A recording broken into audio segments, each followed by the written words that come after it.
एक गधा पेड़ से बंधा था। तभी एक शैतान आया और उसने गधे को खोल दिया। गधा मस्त होकर खेतों की ओर भाग निकला और खड़ी फसलों को बर्बाद करने लगा। इसके बाद वह एक किसान के खेत में चला गया और उसकी फसल को नुकसान पहुंचाने लगा। तब किसान की पत्नी ने यह देखा तो उसे गुस्सा आ गया और उसने गधे को मार दिया। गधे के मालिक को पता चला तो वह तुरंत वहां आया। जब मालिक ने गधे की लाश देखी तो उसे बहुत गुस्सा आया और उसने किसान की पत्नी को गोली मार दी। किसान को जब ये बात पता चली तो वह गधे के मालिक के पास गया और गधे के मालिक को गोली मार दी, जिससे वह मर गया। गधे के मालिक की पत्नी को जब उसके पति की मौत की खबर मिली तो वह बहुत ही आग बबूला हो गई। उसने अपने पति की मौत का बदला लेने की सोची तो उसने अपने बेटे को बुलाया और गुस्से में किसान का घर जलाने का आदेश दिया। बेटे रात को किसान के घर गए और उसका घर जला दिया। उन्होंने सोचा कि किसान भी घर के साथ जलकर मर गया होगा, इसलिए वे वहां से अपने घर आ गए, लेकिन ऐसा नहीं हुआ।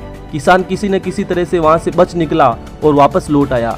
किसान के मन में अपनी पत्नी और घर के बदले की आग जल रही थी, इसीलिए मौका मिलते ही उसने गधे के मालिक की पत्नी, बेटों तीनों की हत्या कर दी। इन सब के बाद पुलिस वहां आई और उसने किसान को पकड़ लिया और जेल में डाल दिया। उसे बहुत पीटा और आजीवन कारावास की सजा हो गई। किसान को बहुत पछतावा होने लगा कि उसे ये सब नहीं करना चाहिए था।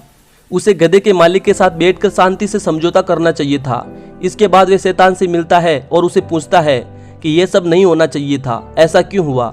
तब शैतान ने कहा, मैंने कुछ नहीं किया, मैंने सिर्फ गधा खोला, लेकिन तुम सबने रिएक्ट किया, ओवर रिएक्ट किया और अपने अंदर के शैतान को बाहर आने दिया और आपस में लड़ने लगे। दोस्तों, हमें इस कहानी से यह सीख मिलती है कि कई बार शैतान हमारे बीच सिर्फ गधा छोड़ता है और बाकी विनाश हम खुद कर देते हैं। अब वो परिवार, रिश्तेदार, पड़ोसी, धर्म किसी भी रूप में हो सकता है। उसे छोड़ने वाला शैतान खुशी से रहता है और हम हमेशा किसी न किसी बात को पकड़कर हमेशा लड़ते रहते हैं और खुद अपना विनाश कर देते हैं। फिर बाद में पछतावे के अलावा कुछ नहीं बचता है। इस कहानी में भी ऐसा ही हुआ है। शैतान गधे को छोड़ देता है, लेकिन गधे का मालिक और उस किसान का परिवार आपस में लड़ने लग जाते हैं और दोनों ही एक दूसरे को बर्बाद कर देते हैं। अंत में किसान के पास पछतावे के अलावा कुछ नहीं बचता है। इसलिए किसी से बदला लेने से पहले एक लम्हे के लिए रुकना और सोचना जरूरी है।